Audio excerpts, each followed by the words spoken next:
Welcome to my channel. నేను ఈరోజు మీకోసం ఒక స్పెషల్ రెసిపీతో వచ్చాను. మీకు తెలుసా, నేను ముంబై షాపింగ్కి వెళ్ళినప్పుడు అక్కడ స్ట్రీట్ ఫుడ్లో తిన్నాను.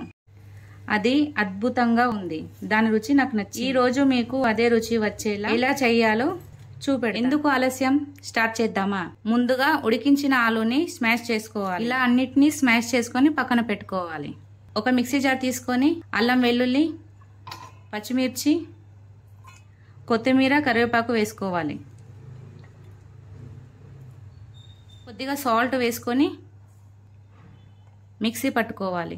ఇలా మిక్సీ పట్టి పక్కన పెట్టాలి. ముందుగా గ్యాస్ వెలిగించుకొని ఒక చిన్న గిన్నె పెట్టుకోవాలి. కొద్దిగా ఆయిల్ పోసుకోవాలి. ఆయిల్ హీట్ అయిన తర్వాత ఒక స్పూన్ ఆవాలు, ఒక స్పూన్ జీలకర్ర, మిక్సీ పట్టిన మిశ్రమాన్ని వేసుకోవాలి. కొద్దిగా పసుపు వేసుకొని బాగా కలుపుకోవాలి. ఇప్పుడు గ్యాస్ ఆఫ్ చేసుకొని స్మాష్ చేసిన ఆలులో వేసుకోవాలి.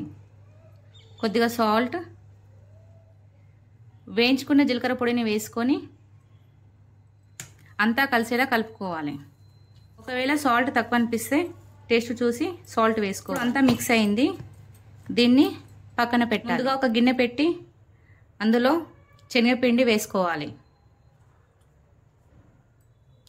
కొద్దిగా బియ్యం పిండి వేసుకోవాలి. కొద్దిగా బేకింగ్ సోడా వేసుకోవాలి. టేస్ట్కి సరిపడా సాల్ట్ వేసుకొని ఒకసారి అంతా మిక్స్ చేసి పోసుకుంటూ కలుపుకోవాలి. ఇలా బజ్జీ పిండిలా కలిపేసి పక్కన పెట్టుకోవాలి. ముందుగా ఒక బ్రెడ్ తీసుకొని మనం ఆలు మిశ్రమాన్ని అప్లై చేసుకోవాలి. దీనిపైన ఇంకొక బ్రెడ్ పెట్టేసి ట్రయాంగిల్ షేప్లో కట్ చేసుకోవాలి. ఇలా కట్ చేసి అన్ని పక్కన పెట్టుకోవాలి. ఇలా అన్నిటినీ కట్ చేసి రెడీ చేసి పక్కన పెట్టుకోండి. గ్యాస్ ఆన్ చేసి ఒక కడాయి పెట్టుకొని అందులో డీప్ ఫ్రైకి సరిపడా ఆయిల్ పోసుకోవాలి. ఇలా పిండిలో డిప్ చేసి ఆయిల్లో వేసుకోవాలి. ఇలా 1 by 1 డిప్ చేసుకొని ఆయిల్లో వేసుకోవాలి. ఒక సైడ్ కాలిన తర్వాత ఇంకొక సైడ్కి తిప్పుకోవాలి. గోల్డెన్ బ్రౌన్ వచ్చిన తర్వాత తీసుకొని ఒక ప్లేట్లో వేసుకోవాలి. ఇప్పటి వరకు మీరు గెస్ చేసే ఉంటారు కదా నేను చేసేది ఇదే అండి.